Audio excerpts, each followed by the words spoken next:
Ben Hodges is a retired U.S. Army Lieutenant General and former commander of U.S. Army Europe. Since retiring, he has become a sought after geopolitical analyst, and he can be seen virtually every day and often several times a day on podcasts and speaking at conferences all over the world. He's been on the No Delusion Zone several times in the past, and I am thrilled to have him back. And although he's not Italian to my knowledge, I do consider him to be a paisan. So, welcome back, Ben. Okay, Dave, thank you. I take that as a real compliment. Well, you're an honorary paisan. How's that? Okay. Okay.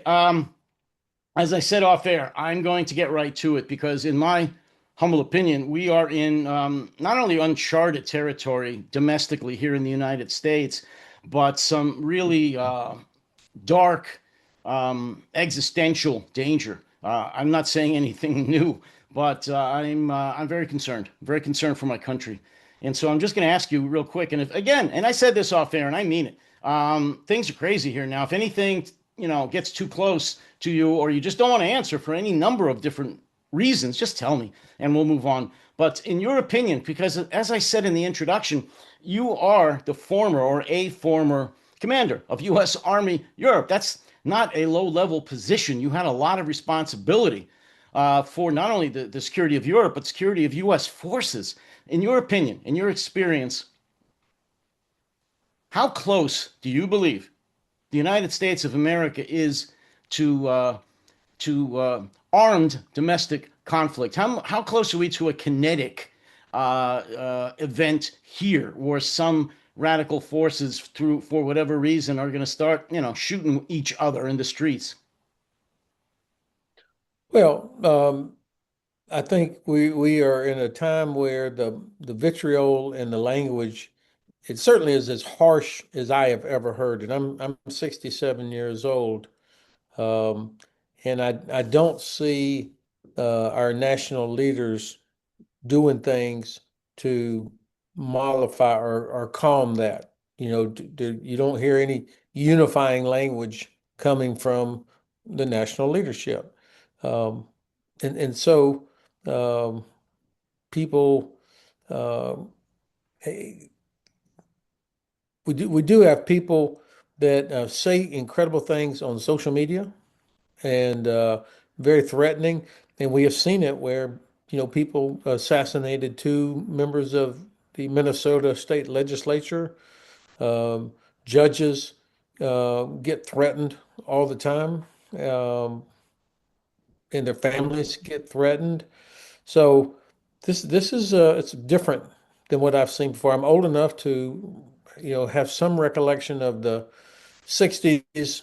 And of course, I've heard about what happened in the 50s and 60s with civil rights and anti-war protesting. These were hard times. The famous Chicago Democratic National Convention. I mean, this was bad. Um, but this feels different. And I think that people, what's really concerning is that people now in high places or attached to people in high places feel completely free to say things that are racist, anti-Semitic, um, derogatory about others that could lead to violence. And then, of course, you throw in the willingness of the administration to put U.S. troops, National Guard troops, in cities in other states, even though the governor of the other state specifically said they don't want them, they don't need them. That's a next level. Um, and these ICE agents that do not appear to be properly trained or disciplined seem to act with a degree of impunity that is very concerning because that it almost seems designed to provoke a violent response. Um, so these are the kind of things that really uh, give me real concern. Well, you had mentioned about how judges are routinely threatened in this country, including their families. And not too long ago, as I'm sure you know, a judge's house was blown up, was burned to Yeah. the ground. I think it was in Maryland, and South Carolina. South South Carolina. Carolina. Okay, okay, and and her son and husband were almost killed.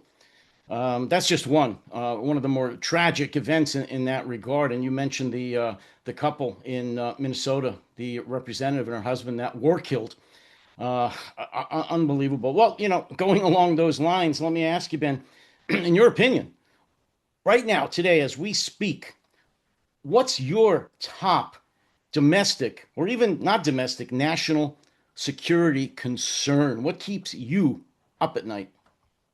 I think the a sense that the government, the administration, does not feel bound by the Constitution in the normal traditional way. That they disregard court orders. They disregard the Congress. I mean, the Congress has is largely failed to use its powers of as laid out in the Constitution to prevent the administration from doing things which may or may not be appropriate or legal. So when that's sort of when those guardrails don't seem to function, then you can start imagining it could get really bad. Now, some people may think I sound like a scaremonger or that I'm overreacting, but you know, I do a lot of reading and paying attention to what's going on, and I think this is the biggest domestic security threat facing us, is if the government feels that it is not bound by the law or the framework laid out in the Constitution. When they openly talk about a third term for the president, or um, when you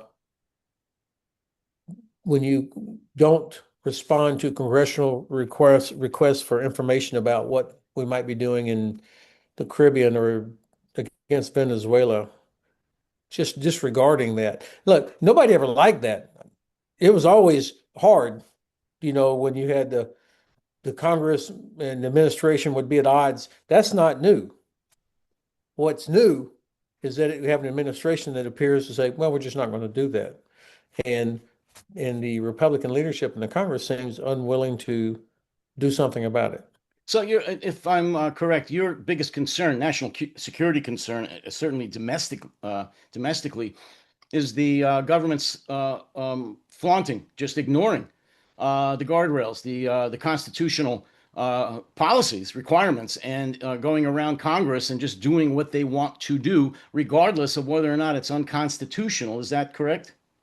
That's certainly what it looks like to me.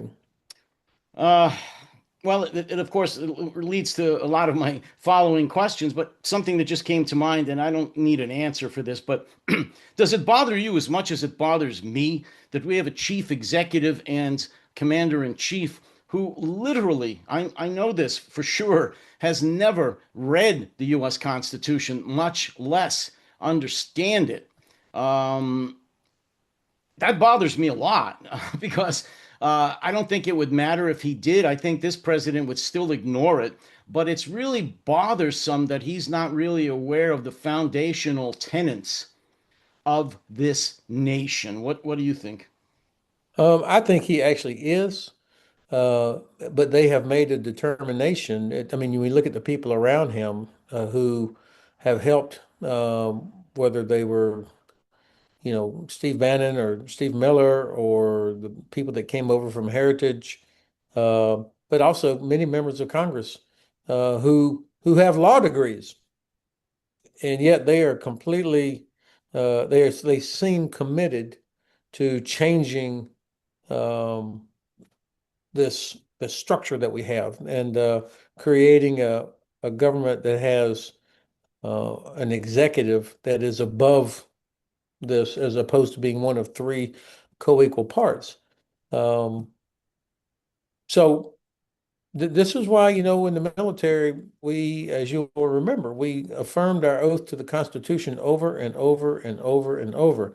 Every time a soldier was promoted or re-enlisted, we would do a oath ceremony there in front of everybody so that it was ingrained in all of us about our responsibility to the Constitution.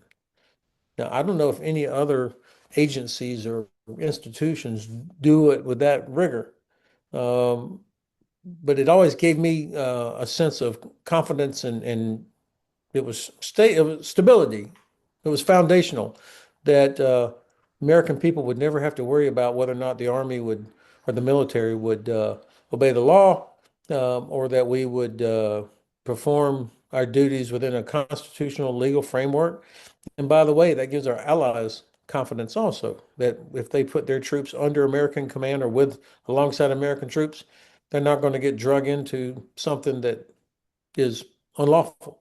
That doesn't mean we don't make mistakes or that we don't have individuals that break the law, but as an institution. And so that's probably what I really do worry about the most is that you don't have the feeling that the Constitution means what I think we all grew up thinking that it did. And when you've got Attorney General and others who do things that, um, well, I don't know how they can take an oath to the Constitution and then do some of the things that are being done. Well, let me just clarify because I agree with you. The people around Donald Trump, the Kash Patels and the Pam Bondis and the Stephen Millers and so forth, they are very well aware of what's in the Constitution. As you said, they are all lawyers, many of them Ivy League law school graduates. They get it, as well as the people who wrote Project 2025 at the Heritage Foundation. I don't believe Donald Trump has read the Constitution, but they have, and they instruct him what to say and do. In my opinion, he's just their puppet. So I just wanted to clarify that. Let me, I don't know. yeah, I'm not go ahead. I'm not going to go along with that Okay. necessarily.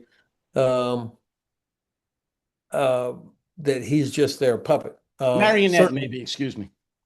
they certainly found a president who believes seems to believe what they do or has similar desired outcomes.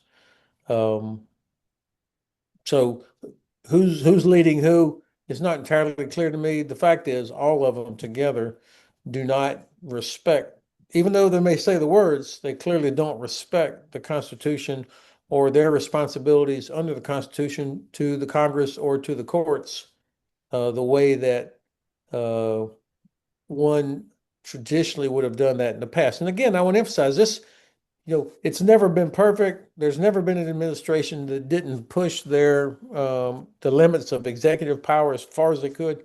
Every every president has.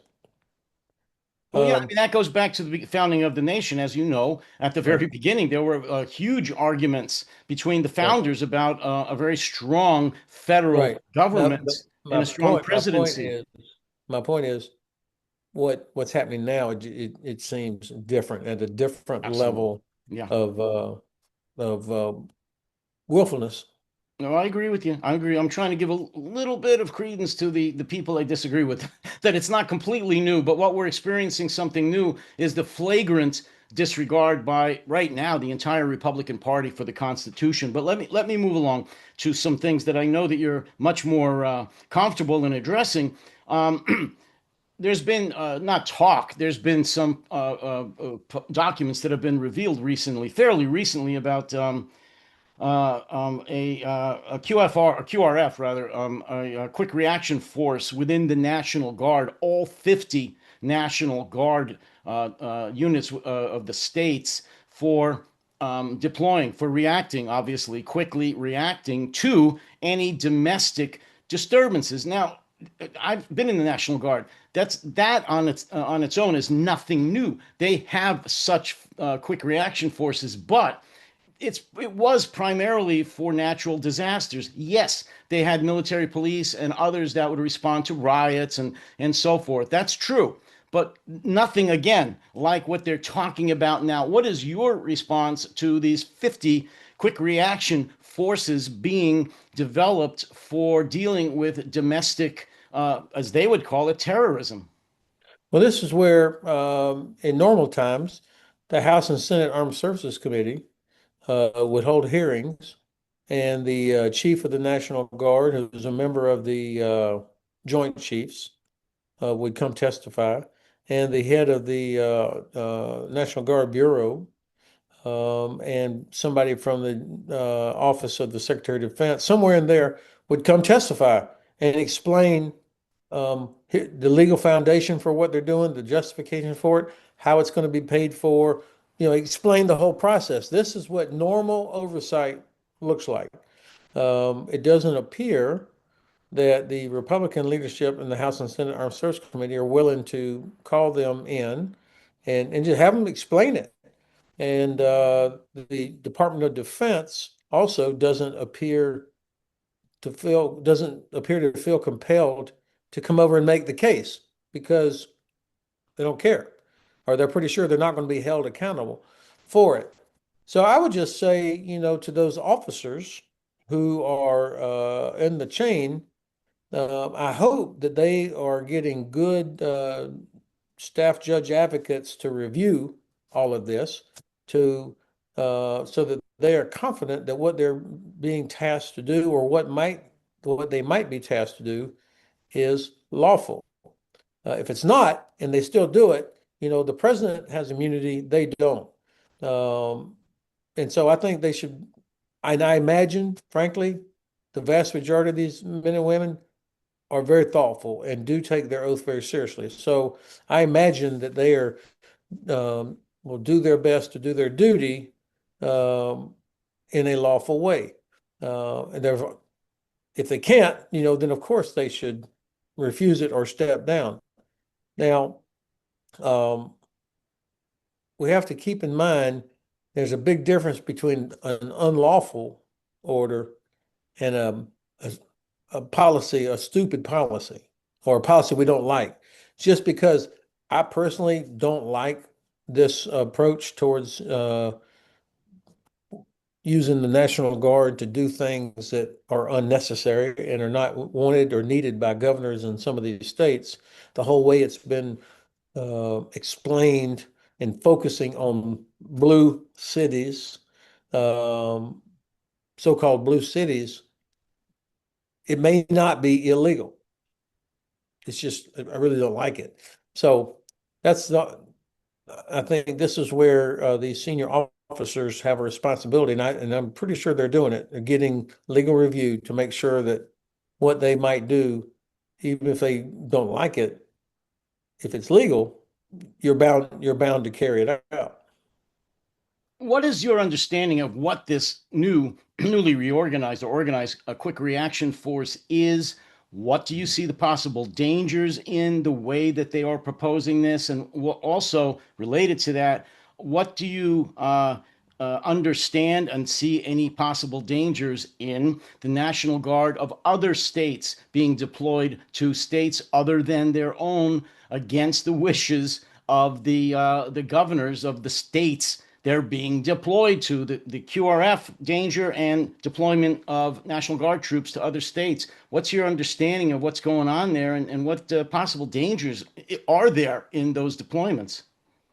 I think that the anytime I hear about a force being created for anything, something special outside the normal construct, I would always ask, so what is the mission? What is this for? If I'm the commander of that force, I would want to know exactly what will I be expected to do? What do I train and prepare for? So if the administration, if the Department of Defense cannot articulate clearly to the satisfaction of the Congress what that mission is, then I would question, well, what are we trying to do here? If the idea is to create some sort of a um, force that could be used to put down uh, large protests, okay, I would certainly want to know what are the criteria When do you pull the trigger for that? When do you launch the QRF to go to, whatever city it is? Who who's making that decision? What are the criteria? What are their rules of engagement? What's their mission when they get there? Um, and I think uh, there's a lot of difficult questions that should be answered. But again, this is where congressional oversight comes in, and where the Congress should be doing hearings and say, okay, Secretary, why don't you explain to us here how are you going to do this? I mean, what's the mission? How are you going to do it? Who's paying for this? Um, and to the chief of the National Guard. So who's responsible for supporting them when 500 guardsmen from the state of wherever lands at the airport in outside the city of wherever? Who's providing their support? I mean, this none of this is free. And I think if our checks and balances are not working as they should, we may still be saved by our federal system where the governors in the states have so much authority that they can still help prevent some of the worst possibilities from happening. And we've seen some governors already exercising that sort of authority. And I think people who are thoughtful and wise, Republicans as well as Democrats, should be thinking and probably are thinking, okay, this era, this time of the Trump administration, and it always changes down the road, and then the shoe is on the other foot. And I would just encourage people to be thoughtful about, what comes after 3 years from now, or even after the midterms. I mean, I think people should act with a more reflection. Well, you brought up, as always, some great points. One of which is that you need to know, and any commander needs to know or should want to know, what's the mission first. What is your understanding of the mission for these newly created quick reaction forces? Yeah, well, I told you what I know. Or what I think I know. It's, in case there's something breaks out in one of the cities, but that's not needed. I mean, the states have so much already in terms of their own guard, plus police, plus state troopers. Um, and I think that, this has the feeling to me of being theater. Well, and the reason I asked that, of course, always have a reason, is the fact that there is no good reason. There's no legitimate reason to have these new forces created. My opinion, and those of that of many, many others, is that it is to target certain groups that they need to either that they're going to either provoke to violence or target for arrest and deportation, or putting them into these new what I call gulags, prisons that they're building for illegal immigrants. So I don't see any good to these QRFs, but that's one issue. The other issue that you brought up, which I think is at least as important, is that commanders always should consult their JAGs before going into any kind of a mission like this. A lot of them don't have any JAGs anymore. They were fired or reassigned. They do have some now, but they were reassigned out of people that I guess passed the litmus test. That they're loyal to not only this administration, but the policies of this administration, including these QRFs. What do you think about the fact that the JAG force nationally or throughout the military services has pretty much been decimated? And what effect is that going to have?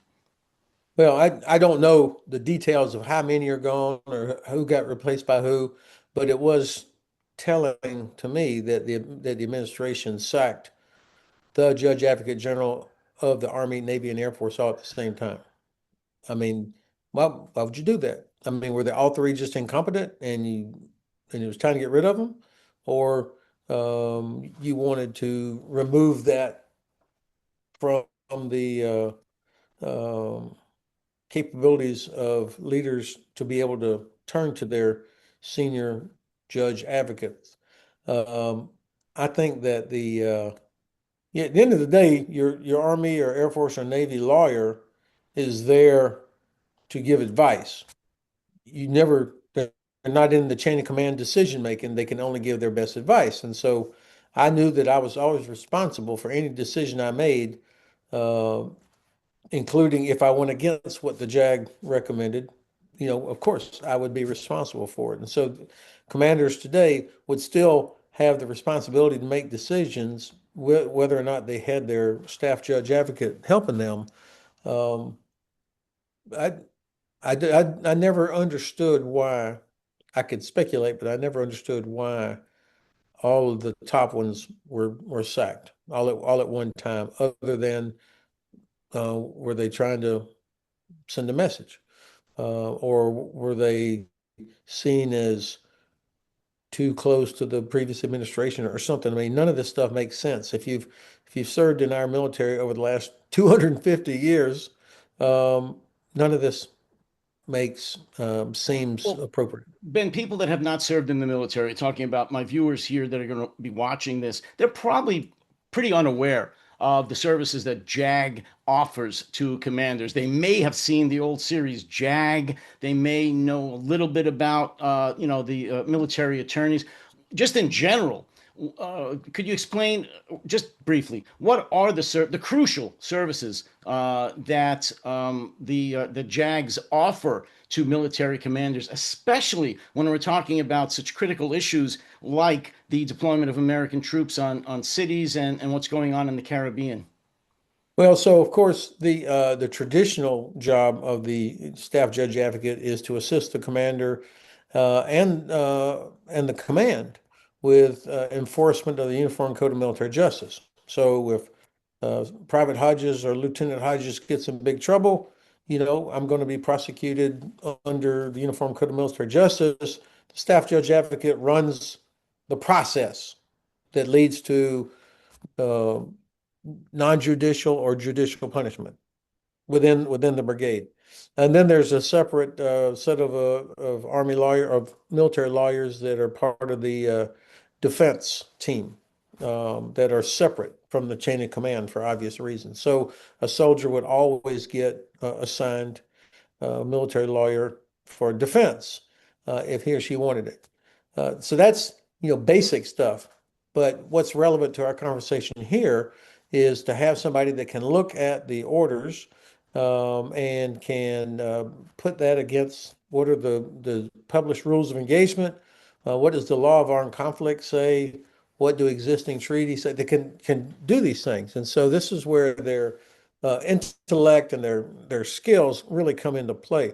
We used to when I was the G3 Chief of Operations at 18 Airborne Corps, and there was another place where we would always have the staff judge advocate read the full order because they usually would be the only guy that would read the whole thing. Everybody would have done their part, but the SJA would have read the entire thing and could find, disconnects and problems and that sort of thing. When it came to targeting, they would be very aware of what the rules were about a particular target or a type of target, the collateral damage assessment. So we all have our lawyers that are part of the orders group, the planning processes. So they're in there from the beginning. Not they get presented it at the last minute and they say yes or no. And they can't say yes or no, by the way. That's not their job. Their job is to advise. And the best lawyers were the ones that always helped you get to yes. They didn't just sit there and say, no, you can't do that. They would say, sir, I know what you're trying, the effect you're trying to achieve. We can't do it this way, but not legally, but another way to do it that would be appropriate is by doing this. And so I had very good staff judge advocates my whole Army experience. They're quality men and women, worked like dogs and gave good advice, and I took it almost all the time. Well, would it be safe to say then that either the elimination or the decimation of a large percentage, and I'm just saying in general, of JAGs that are available to commanders would have very negative consequences for any mission where there needs to be rules of engagement, and whether you're dealing with matters of life and death. Yeah, I would not want to go into do any of these things without having somebody looking at it through their JAG officer eyes. Just like I wouldn't want to do planning without having a proper logistician, or planning an operation without having a targeting officer that knew, what effects we were trying to achieve and what was the right weapon to use. So um, the JAG is, it's not about being woke or being looking for a crutch. It's a part of the staff process. And at the end of the day, commanders are always responsible for the unit do what the unit does or fails to do.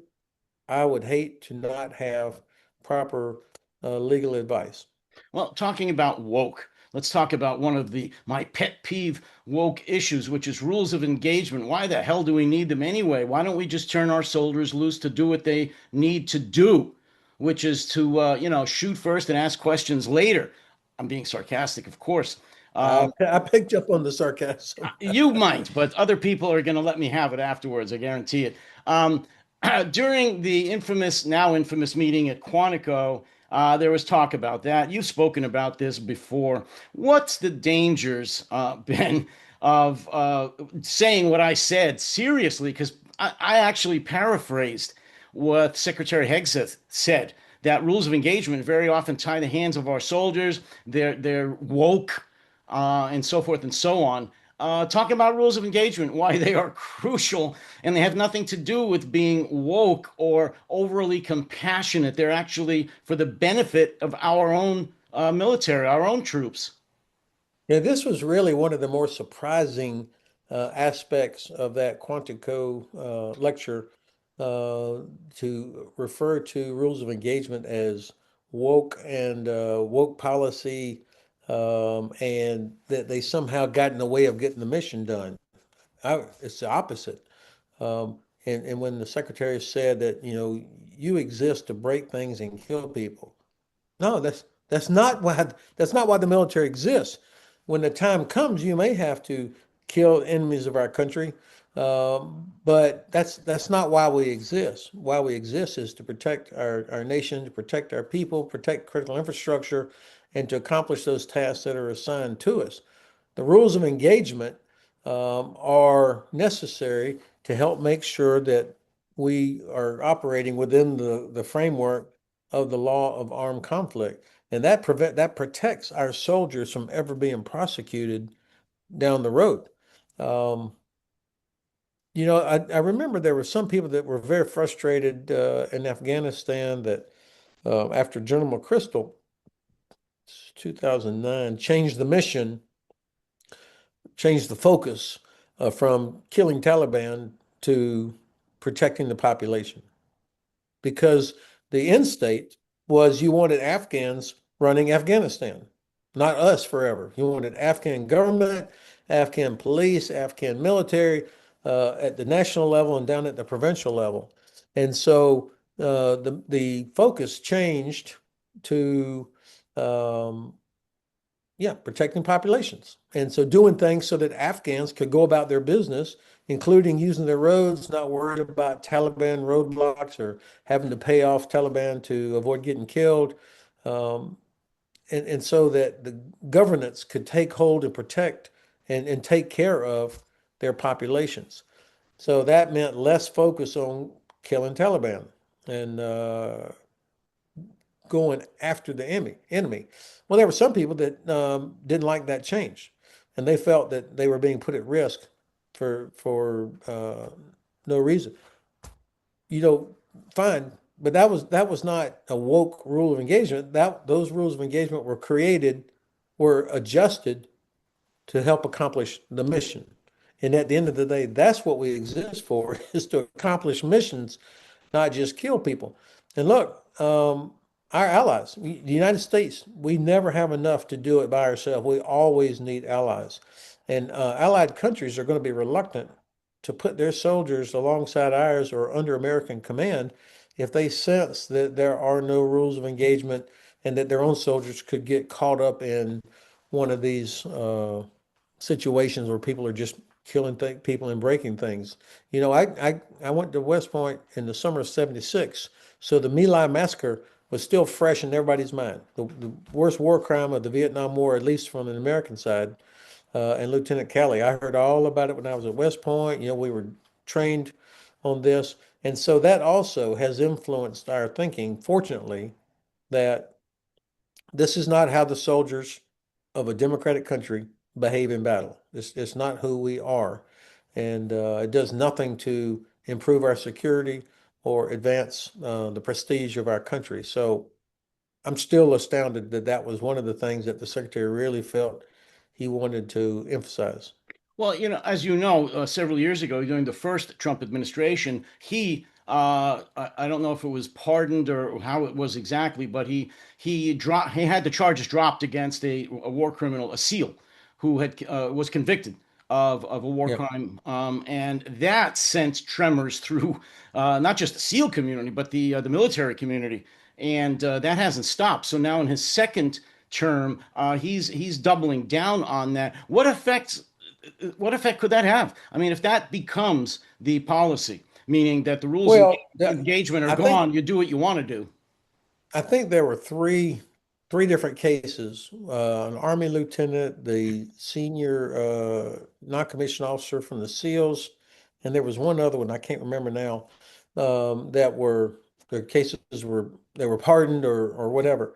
Um, First of all, that undermines the chain of command, and that was the thing that the secretary, the whole idea of bringing everybody into Quantico in and of itself undermine the chain of command because it basically says, I don't trust you top guys to get the word out to everybody else. So and nothing gets done in the military without a strong chain of command. Nothing gets done without a strong chain, all the way down to your sergeants at the squad level and or the section level. So I think the undermining of the chain of command by throwing out these cases where, I mean, there was no question about whether or not the men were guilty. It was so it has that negative effect. And then, of course, it does send a signal to um, people that what's what's okay, what's acceptable, maybe is different from what it should be. I remember General McCaffrey said one time, this was years ago, General Barry McCaffrey, and he said every infantry company has one murder and two rapists in it. And I remember hearing that and thinking, like, what?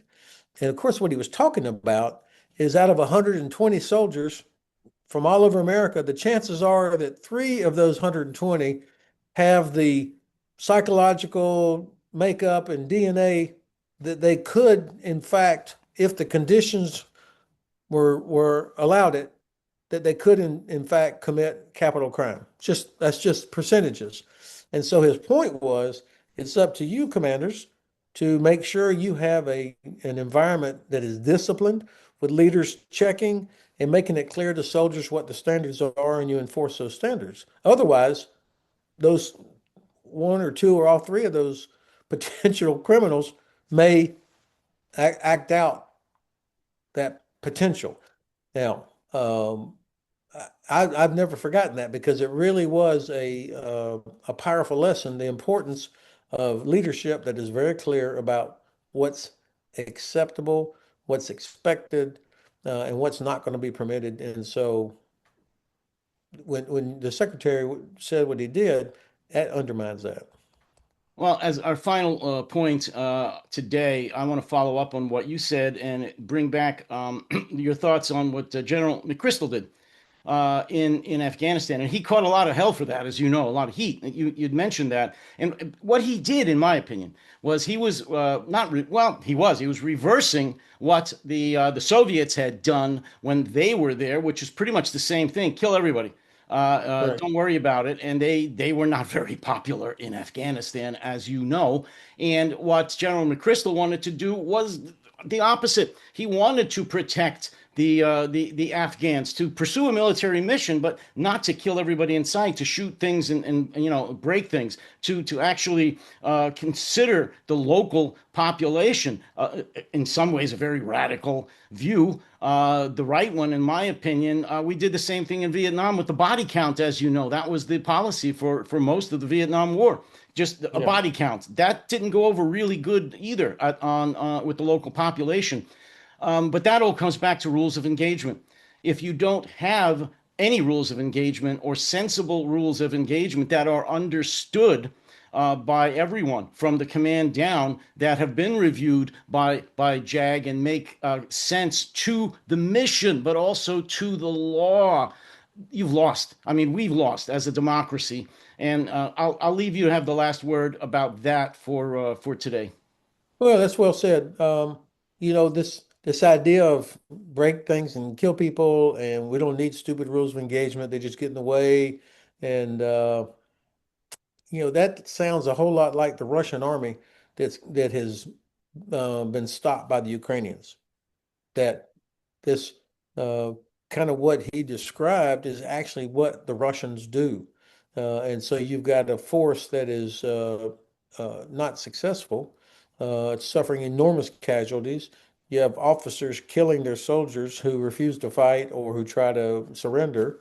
That doesn't sound like the army that we need or want in the United States, something that looks like the Russian army. So um, I think the the strength that comes from having a strong moral core to what we do, that's powerful. It's not just about the flag, but it's about trust. And I mean, if you've got somebody in your formation that will murder an innocent person, or steal from a house, that's not somebody that's going to be trusted in your formation. That's deadly. So these rules of engagement, this fighting within a legal context, protects soldiers from future problems.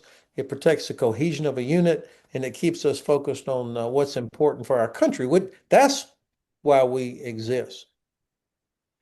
I couldn't agree with you more. I am very, very afraid, as I said at the opening of this conversation, about the direction we're headed as a country, especially as what direction our military is headed in, talking specifically about these rules of engagement. It's not how the military of a democracy, of a constitutional republic, should work, should function. But we shall see. We've got elections coming up, and like you, I'm praying that the American people, talking about woke, wake up and don't reelect the folks that are creating this nightmare right now. Ben Hodges, thank you so much. Again, let's talk soon. And as always, please take care and stay safe. Thanks, Dave. Appreciate the opportunity.